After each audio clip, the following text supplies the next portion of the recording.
ওই আর থেকে মাল আনছে কি হয়েছে বলেন? আপনাকে নাকছি ভিডিও করার জন্য। কেন আপনার সমস্যাকে ভিডিও করলে? ভিডিও করার জন্য। আপনি পাবলিক প্লেসে আসছেন, আইসা পাবলিক প্লেসে চাঁদাবাজি করতেছেন, আর আমি ভিডিও করলে দোষ?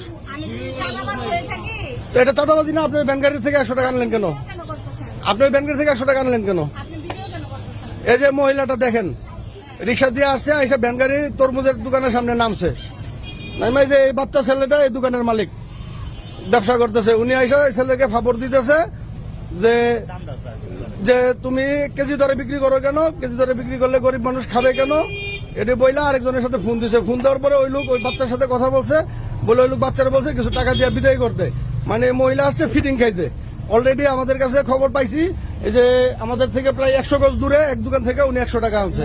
ওনারা জিজ্ঞাসা করতেছি কেন আনছেন 100 টাকা, উনি আমাকে বলে ভিডিও করি কেন।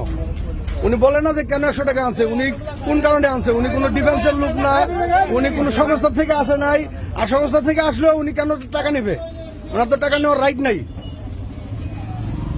কে ম্যাডাম কথা বলেন, আপনি 100 টাকা নিলেন কেন ওনার থেকে? করতেছেন আপনি জানেন? আপনি ওখান থেকে 100 টাকা নিলেন কেন ভ্যান গাড়ি থেকে? আপনি ভিডিও কেন করতেছেন? আমি তো ভিডিও করবো না কেন? ভিডিও কেন করতেছেন? আপনি 100 টাকা নিবেন, সিক্রেট করছে এই কারণে ওর 100 টাকা জরিমানা হয়েছে। জরিমানা? আপনি জরিমানা করার কে? আজকে যদি না না না, আপনি জরিমানা করার কে? আজকে যদি আপনি জরিমানা করার কে?